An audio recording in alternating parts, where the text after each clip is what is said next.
Good morning everyone. I hope आप लोग healthy होंगे, कोविड प्रोटोकॉल्स को फॉलो कर रहे होंगे और कुछ प्रोडक्टिव ज़रूर कर रहे होंगे।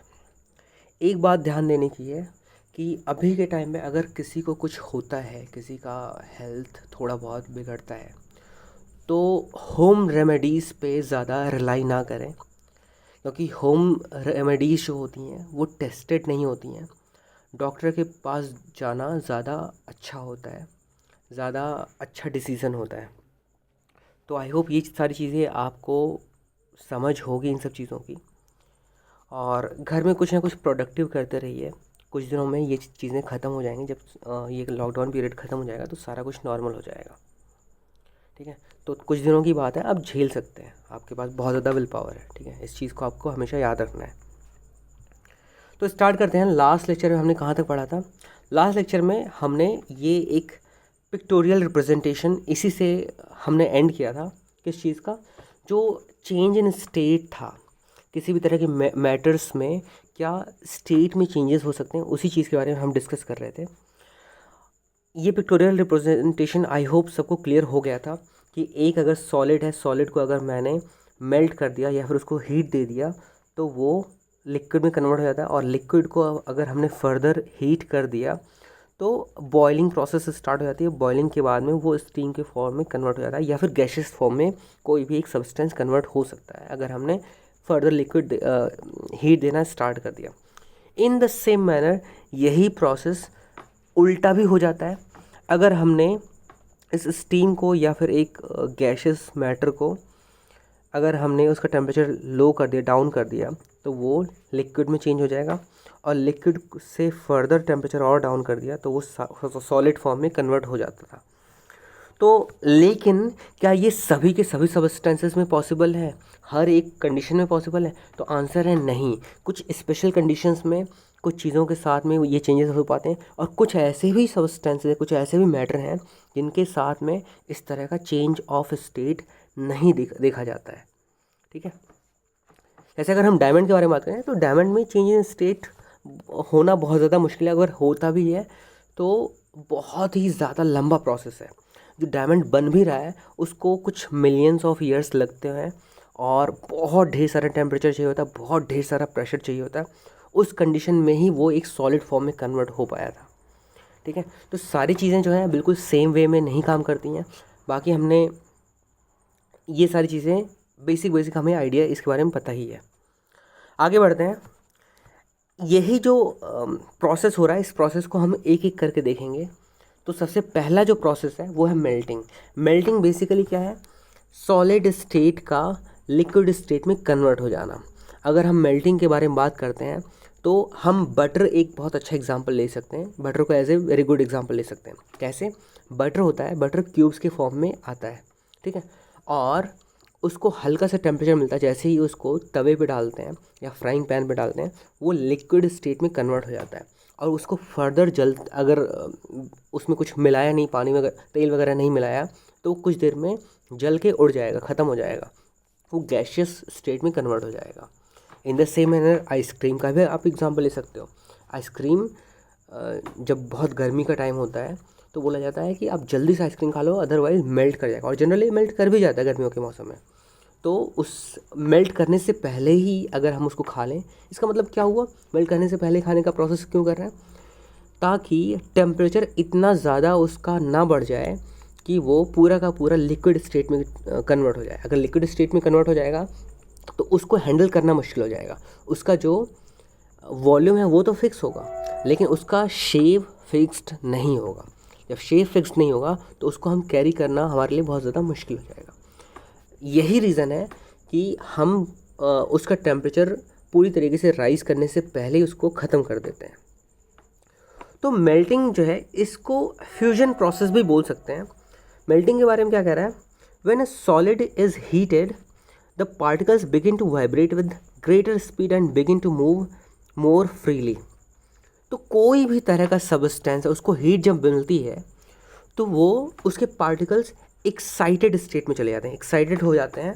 एक्साइटेड स्टेट में मतलब एक्साइटेड, एक्साइटेड मतलब आप लोग भी एक्साइटेड, अगर आपको कुछ अच्छा आपको आपको कुछ मिलने वाला, कुछ रिवॉर्ड मिलने वाला हो किसी चीज़ के लिए, या कुछ आपको करने का बहुत ज़्यादा मन करता है और वो काम आपको फाइनली करने का मौका मिल रहा है, तो आप उसके लिए बहुत ज़्यादा एक्साइटमेंट दिखाते हो। बहुत सारे लोग जो है गेम खेलने के लिए बहुत ज़्यादा एक्साइटमेंट दिखाते हो, कुछ खास गेम्स खेलने के लिए बहुत सारा एक्साइटमेंट दिखाते हो आप लोग। कोई एक खास मूवी आ गई, वो मूवी देखने के लिए खास एक्साइटमेंट दिखाते हो। इन द सेम मैनर जो भी मैटर होते हैं उनके पार्टिकल्स भी एक्साइटमेंट दिखाते हैं। कब? जब इनको एनर्जी मिलता है। अगर मुझे पैसे मिल रहे होंगे ढेर सारा तो मैं एक्साइटमेंट शो करूँगा। वैसे ही समझ लो कि ये जो मैटर होते हैं, मैटर के पार्टिकल्स के लिए हीट जो है एक तरीके से मनी है, ठीक है, जो इनको बहुत ज़्यादा एक्साइट कर देती है। अब क्या हुआ, सॉलिड को ढेर सारा हीट मिलना स्टार्ट हो गया। जब हीट मिलना स्टार्ट हो गया तो इसके पार्टिकल बहुत ज़्यादा एक्साइटेड होते हैं कि अरे कुछ कुछ तूफानी करेंगे आज हम। लेकिन क्या होता है, अगर हीट उसका वापस रिमूव कर दिया गया, हीट का सोर्स रिमूव कर दिया गया, तो वो कुछ देर में वापस से टेम्परेचर लो होता है और वापस से उसका उनका एक्साइटमेंट जो है वो कूल डाउन हो जाता है और वो जिस पोजीशन पे थे पहले पार्टिकल्स उसी पोजीशन पे वापस पहुंच जाते हैं।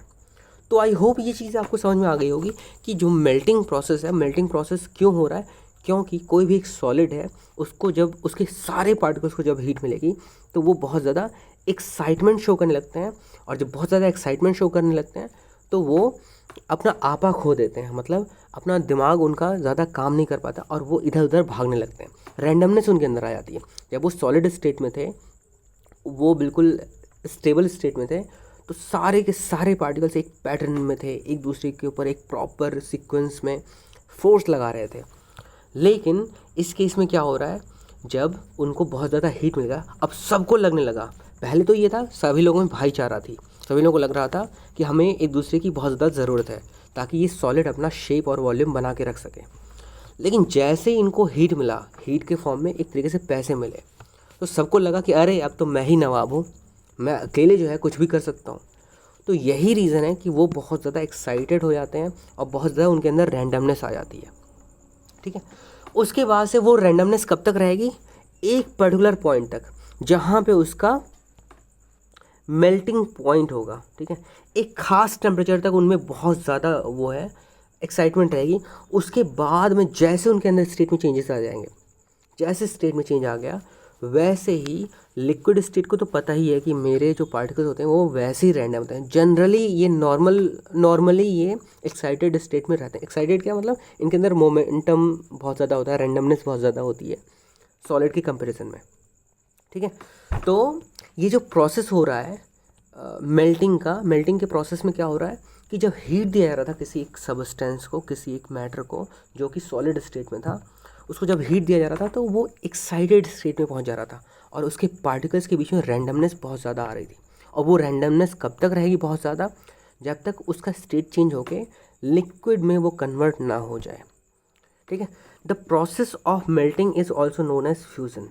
अब देखो, फ्यूज़न ये वर्ड बहुत ही ज़्यादा ज़रूरी है। बहुत ही ज़्यादा ज़रूरी क्यों है, याद रखना, क्योंकि एक क्वेश्चन अगर आपसे पूछ लिया जाए कि व्हाट इज़ फ्यूजन, आपको मेल्टिंग याद था, आपको सॉलिड टू लिक्विड याद था, लेकिन अगर आपको फ्यूजन पूछ लिया जाए तो शायद आप फंस सकते हो। तो नहीं फंसो, उसके लिए आपको मेल्टिंग भी वर्ड याद रखना है और फ्यूजन भी याद रखना है। आई होप ये चीज़ क्लियर हो गई होगी। The temperature at which a solid melts is called its melting point.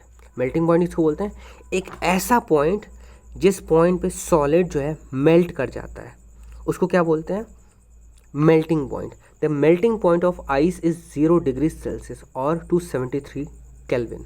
इसका मतलब क्या हुआ कि जब आइस की अगर बात करें तो माइनस में 0.9999 आगे कितना भी 9 लेते जाओ डिग्री सेल्सियस तक अगर रहता है इसका टेम्परेचर, तो ये सॉलिड स्टेट में ही रहेगा। लेकिन हो सकता है कि इसके अंदर बहुत ज़्यादा रैंडमनेस आ गई हो, लेकिन जैसे ही 0 डिग्री पे टच करेगा इस आइस का जो टेम्परेचर है, वैसे ये लिक्विड फॉर्म में कन्वर्ट होने लगेगा। इसको ऐसे समझ सकते हैं, एक अगले पेज से मैं आपको दिखाता हूँ। मान लो मेरे पास एक आइस है, ठीक है, ये मान लो एक आइस है मेरे पास में, और इसका टेम्परेचर मान लो कुछ 20 डिग्री, माइनस में 20 डिग्री सेल्सियस है। माइनस में 20 डिग्री सेल्सियस क्या ये आइस के फॉर्म में रहेगा? यस, ऑफ कोर्स रहेगा। अब मैंने क्या किया, इसको मैंने हीट देना स्टार्ट कर दिया। ठीक है, ये मान लो आग की लपटें हैं, हीट मान लो देना स्टार्ट कर दिया मैंने इसको। अब जैसे मैं हीट दूंगा, इसके पार्टिकल्स धीरे धीरे धीरे धीरे सारे धीरे धीरे एक टेम्परेचर ऐसा है, इस टेम्परेचर पर सारे के सारे पार्टिकल्स को एनर्जी मिल चुकी होगी। जब एनर्जी मिल चुकी होगी, इनके अंदर रैंडमनेस आना स्टार्ट हो जाएगा। और रैंडमनेस आते आते मान लो 5 डिग्री पे अगर पहुंचा, 5 डिग्री पे अगर पहुंचेगा तो 5 डिग्री पे क्या ये अभी भी सॉलिड स्टेट में होगा? क्या अभी भी आइस के फॉर्म में होगा? आंसर है यस।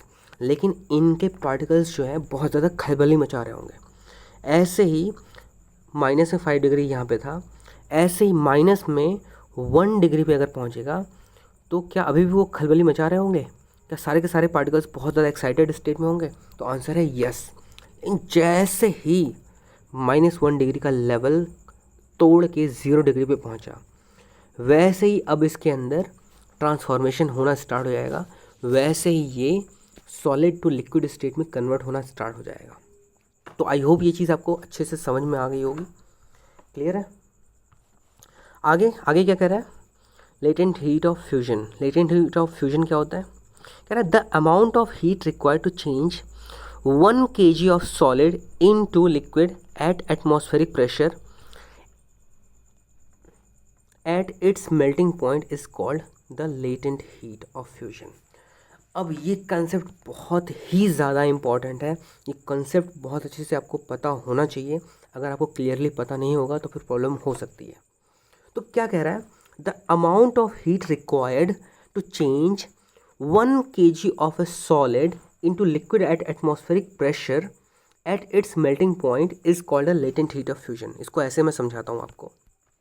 मान लो मेरे पास एक ये आइस का टुकड़ा है, क्या 0 डिग्री पे पहुँचते ही क्या तुरंत के तुरंत पूरा का पूरा ये वाटर के फॉर्म में पिघल जाएगा? तो आंसर है नहीं। तो लेटेंट हीट ऑफ फ्यूजन ये कहता है कि अगर मान लो मेरे पास ये जो आइस है, अगर वो 1 kg का आइस है और ये 0 डिग्री सेल्सियस पे अगर है, और जो प्रेशर है वो एटमॉस्फेरिक प्रेशर, मतलब इसके ऊपर एक्स्ट्रा प्रेशर नहीं पड़ रहा है, इसके ऊपर जो भी नेचर अभी बिल्कुल नॉर्मल कंडीशन खुले में जो प्रेशर जो हमारा एटमॉस्फेयर इस आइस के ऊपर लगा रहा होगा, उस प्रेशर की बात कर रहे हैं। ठीक है, तो एटमॉस्फेरिक प्रेशर पे, एटमॉस्फेरिक प्रेशर पे, ठीक है, तो 3 कंडीशन हो गए। पहला तो 1 kg सब्सटेंस और उसका मेल्टिंग पॉइंट, उसके बाद एटमॉस्फेरिक प्रेशर। ये 3 कंडीशन में जितना हीट इसको देना पड़ेगा, इतना हीट देना पड़े कि ये पूरा का पूरा लिक्विड के फॉर्म में कन्वर्ट हो जाए। ठीक है, इन तीनों कंडीशन में 1 kg सब्सटेंस को उसके किसी भी सब्सटेंस के मेल्टिंग पॉइंट पे और एटमॉस्फेरिक प्रेशर पे जितना हीट देना पड़े ताकि वो पूरा का पूरा सॉलिड लिक्विड में कन्वर्ट हो जाए, इस प्रोसेस को, इस हीट को क्या बोलते हैं? Latent heat of fusion.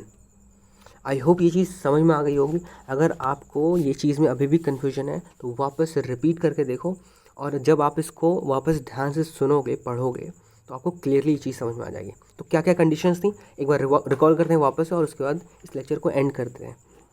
तो लेटेंट हीट ऑफ फ्यूजन क्या बोलते हैं किसको? पहली बात तो ये कि इस टर्म में हीट लिखा हुआ है। ठीक है, तो लेटेंट हीट ऑफ फ्यूजन अगर लिखा हुआ है तो इसका मतलब हीट से रिलेटेड कोई बात हो रही होगी। तो क्या कह रहा है कि एक कोई आइस का टुकड़ा है जो कि 1 किलो का था, और ये 0 डिग्री पे पहुंच गया। 0 डिग्री पे इसके ऊपर मैं एक्सटर्नल कोई प्रेशर नहीं लगा रहा हूँ। ठीक है, जो एटमॉस्फेयर है वो अपने आप से जितना प्रेशर लगाता है उतना प्रेशर लग रहा है इसके ऊपर।